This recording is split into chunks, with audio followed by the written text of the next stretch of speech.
in this tutorial, we will use the velocity numerical calculation and velocity analytical calculation to understand how error occurs in the numerical simulations. And during this process, we will also learn about for loop, which is much faster to do iterative calculations. So in the previous tutorial, we did that manually, stepwise, and we learned how the numerical value can be calculated at 10 seconds. And go ahead and clear the screen and clear the memory or the workspace and start a new version of the simulator. And this, at this point, I would like to mention that when you have a code written, don't delete it or waste it. Save this, and let's start a new code and save this as velocity simulation 2. So this is basically version 2 of your code, and you can call this script to compute free fall velocity version 2.0, for example.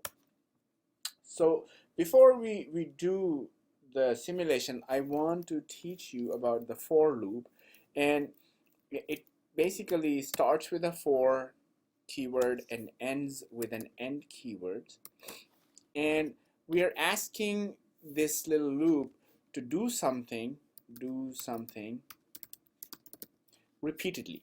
And for example, I can say for some variable t equal to 1 to 3, this do something could be I want to calculate the square of that value, so t2 is equal to t times t, and then I want to display the value of t and its square. So for example, if this is my code, and let's save it and run it and see what happens here. It ran this for each value of t. When t was 1, it went through this process. It took the value of 1 and squared it, and then it displayed, gave me both values, 1 and 1. Of course, the square of 1 is 1. And then it went back and started the same process with t equal to 2 and displayed 2 and 4. And then it went back and did the same thing for t equal to 4. Now I can run this up to 10 and watch. Now it will compute the squares all the way from 1 to 10. We can also introduce a middle portion of this argument, which is the increment size. So by default, the increment is 1.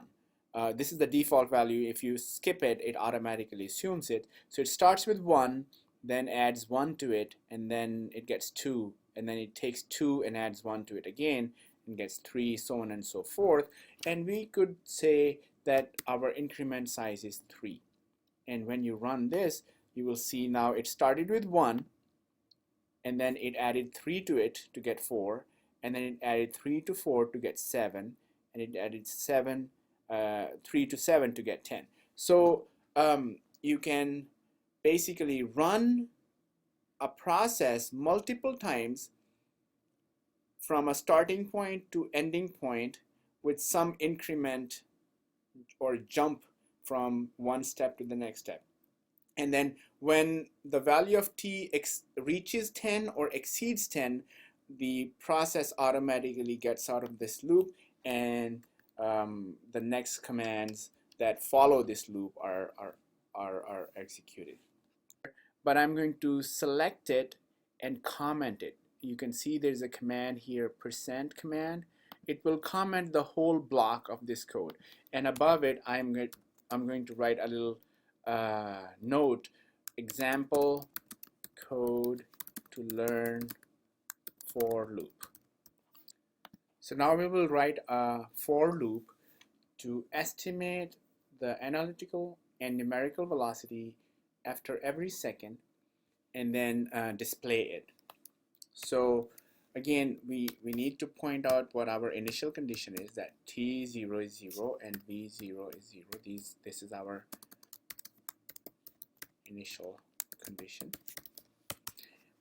And now we want to write a for loop that goes from 1 second to 10 seconds and does something and ends. I usually prefer to put the end before I start writing the inner part. That way you never forget to put this end, which is necessary to complete this command. And now the first step I do here is I know the actual or analytical velocity is pretty straightforward. We will do that first. Velocity analytical, and we just need to tell the time. And again, in this case, every time it goes through this loop, this t is incremented from 1 to 2 to 3, and every time it passes this loop, it will calculate the actual velocity for the then value of t. Now the next part is we calculate the numerical value, which we already have the function velocity numerical, and we know it takes the previous value of the velocity, which is v0, and time of the previous value, which is t0, and the time at which we want to compute the numerical value, which will be the time t through, which is the current value of the t in the loop, and this will give us the numerical value of the loop. And now we can display all of these values. And as I mentioned in the previous, we use square brackets to concatenate all of these values together. So first we put the time, then we put the actual velocity, and then we put the numerical velocity, and this will be displayed as a one row every time it goes through this loop. Now at this point we need to take care of something.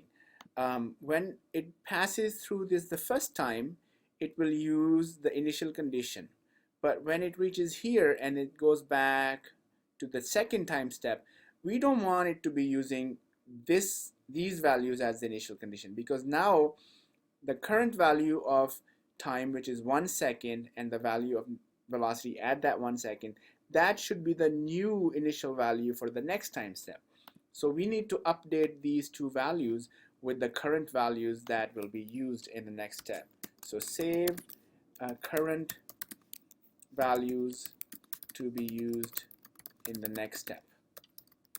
This is a comment, and now I'm going to do this. So I'm going to say t0 is equal to t, and v0 is equal to vn. So potentially t is being saved in t0, vn is being saved in v0. So when we go back and come back here, these values will be used to compute the next velocity. So this completes the code, and now we can run it to see the time, the actual velocity, and the numerically computed velocity. So go ahead and make sure it is saved under velocity underscore simulation 2 and run it. And you can see that it lists the values for each time step. For the sake of convenience, I'm going to add the 0 part here as well. So let's take t from 0 to 10 so that we have the initial condition available as well. So if we run this, now you can see that the initial condition is also there, which is the same for both numerical and actual value. And now something interesting can be done. We can reduce the step size. As I mentioned, in this case, by default, the step size is 1, but we can change the step size to 0.1 and see how the error changes. And to see the error, we can add another part here. Let's call this error, which is the error between numerical and actual and the numerical value. Let's define that, and then let's add that at the end of this display command. And now we will be able to see the error as well. So clear the console so you can see all the results and run it. And now you can see how all the way from the beginning, the time step is 0.1 seconds, and every second we have some error that is being shown, and by the end we have reduced it to about point 1 minus point 1. And what I want you to experiment at this point is increase or further reduce this step size and see how does that impact the accuracy of your result at 10 seconds. So I'm going to change it to 1/100th of a second and rerun it, and you can see it has the numerical result has become closer to the actual result. So keep playing with this increment and figure out at what increment or at what step size you get accurate value. How to look at the error? Primarily what we are looking at is, in this case, the error between the actual value and the numerical value, but often we are looking at the error when the actual values are not available. We look at the error between current value and the previous value, and we start to see if the difference is reducing, which indicates that a convergence is being achieved. Now we will look at that part when we try to understand the terminal velocity.